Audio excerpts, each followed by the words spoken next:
Good morning, Shikoku. It's and today, but still gonna make the most of it. Hit 3 temples. Always get it.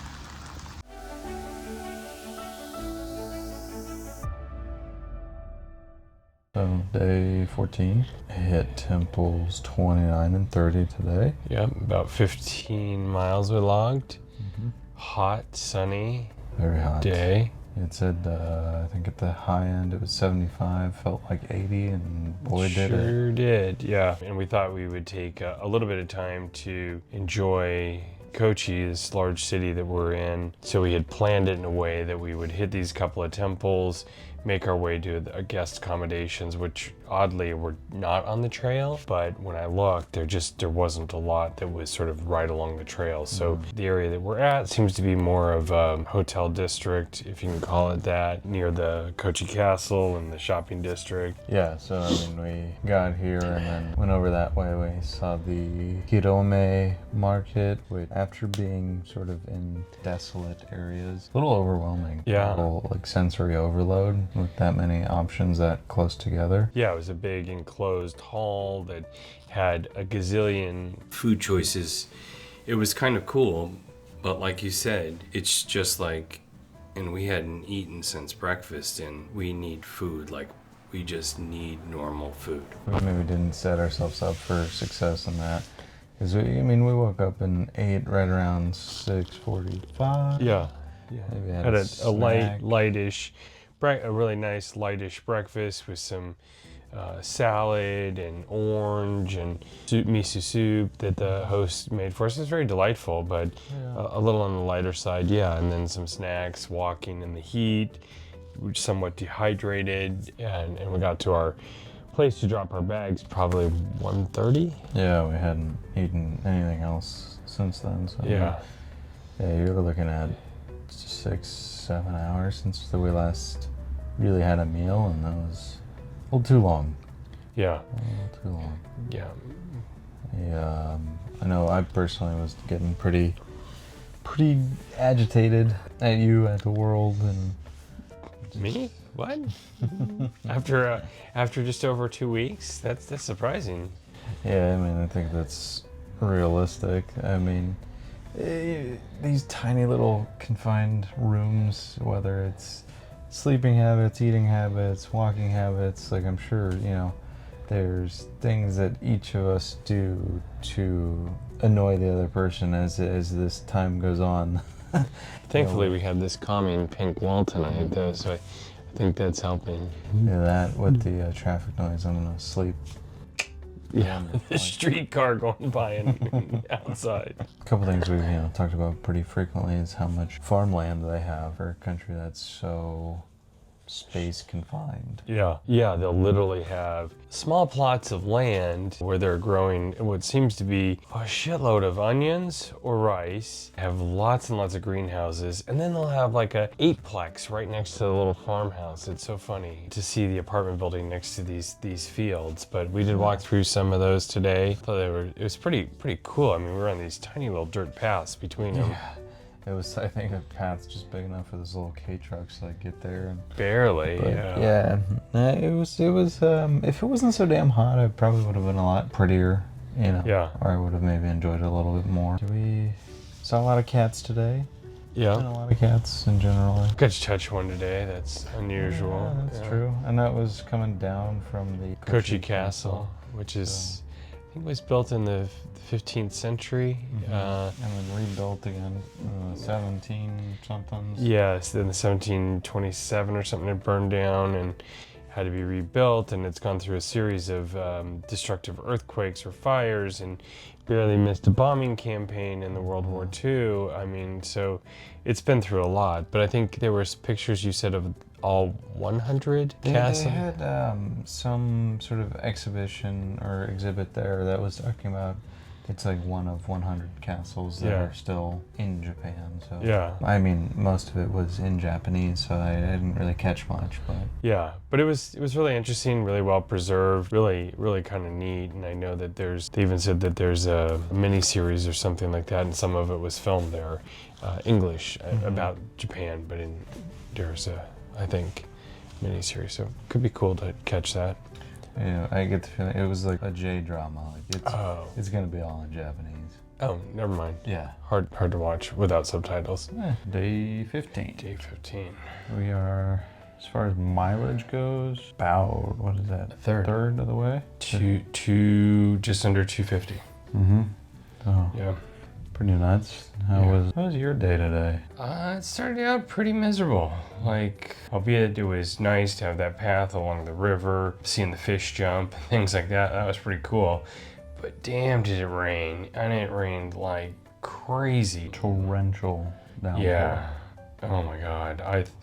I mean, we stopped by the drugstore, got the supplies we needed, and we were going across this bridge, and I was on a telephone call, and I mean, it just started coming down, and there was nowhere for us to hide. I mean, it was just nothing, and so we had to make it to the other side of the bridge. We grabbed under a carport. Yeah, someone's carport, not even just like public.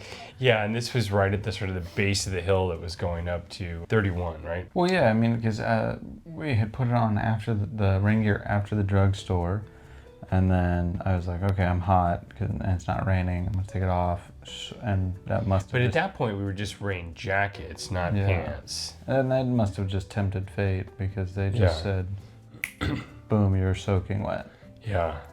And this was the first time my socks have gotten wet. My pants were just sopping. Drenched. Yeah. Yeah, I mean, I was watching the water just come off the back of your bag, because we did have the bag covers on, and it was just rolling right into the heel of the back of your leg, the heel of your... I was wondering how the back of my leg was getting wet. So yeah, it was just rolling off the back of your pack. Sick. So yeah, it was awesome.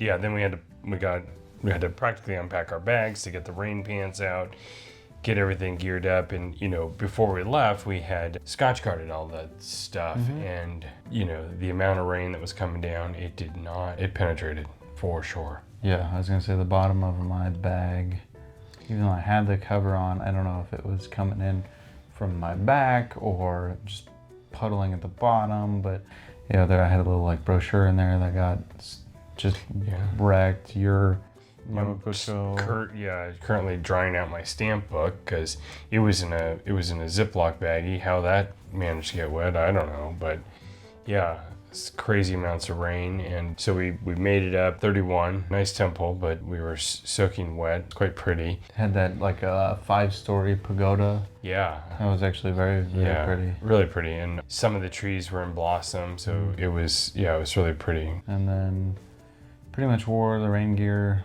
all the way down from 31 across the river, over the stream, along the river, and up again to 32.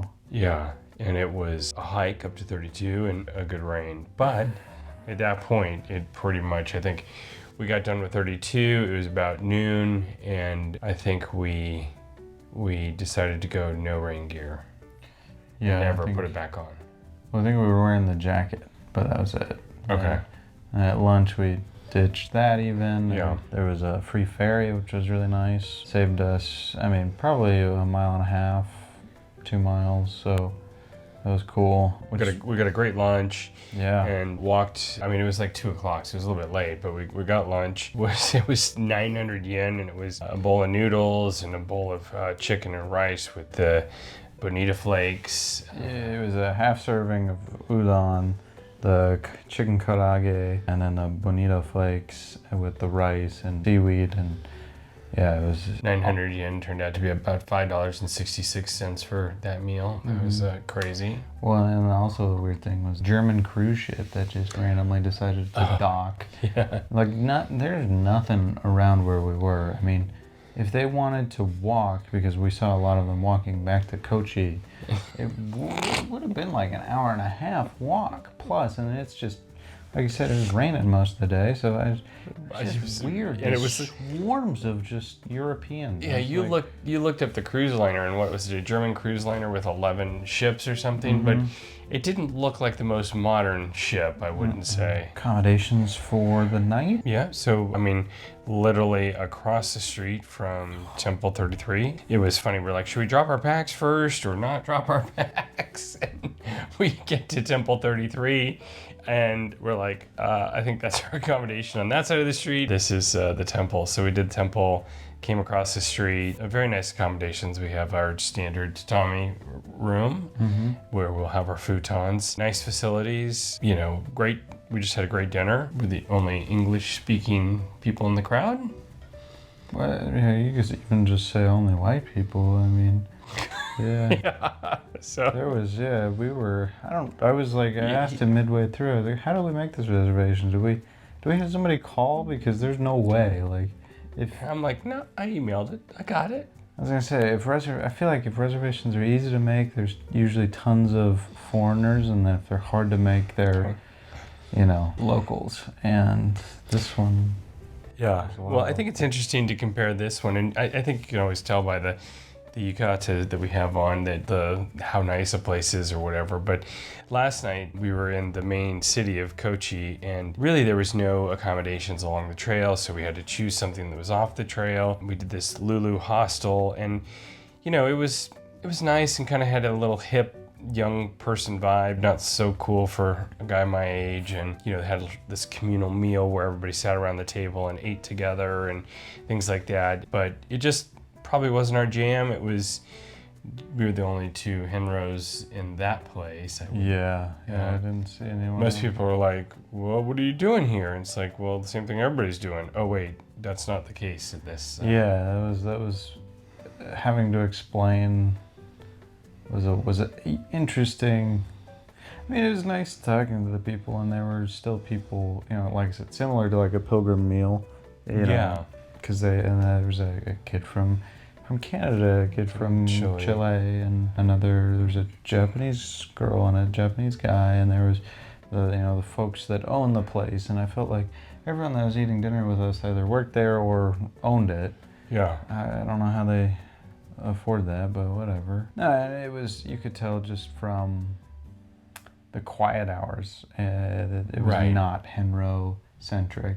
Like they were like, oh, quiet hours are from like 10 to 8. And I was like, 10 to 8, what do you mean? Like We can't stay up till 10. we got up and went downstairs because they said there would be free breakfast at 7:30. The lobby was closed. There is not a soul awake in that building.